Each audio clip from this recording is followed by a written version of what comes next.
So it's kind of funny how I got this idea, because before I had the idea to come here and run a class, Richard and I and Kieran were discussing a plan to build something. My involvement into Wilberforce is a natural call. My mother was a teacher for like over 40 years, and my father was one of the first Sierra Leoneans who started an NGO.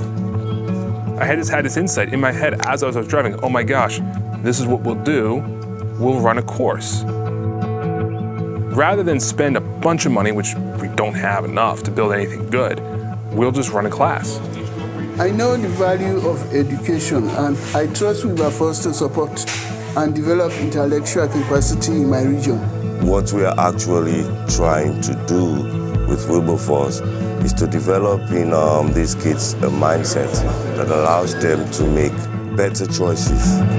And the class will teach something unique that the kids will otherwise never get, and leave the kids with a residual value, right? So once we're gone, it's not just forgotten. We're not pouring water into sand. We have something that can grow and perpetuate itself on its own without requiring tons of support or money or administration from outside, because that's how you build from the ground up.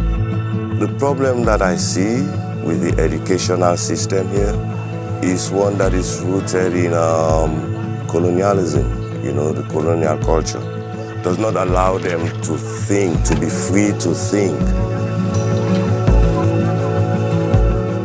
The focus on cultivating self-awareness and their attitude towards mastery of the mind, these are essential qualities of future leaders in our community.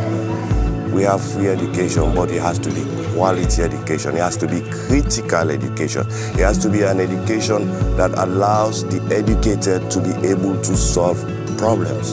And this is where we come in as Wilberforce. This is our mission, and this is what we're going to do.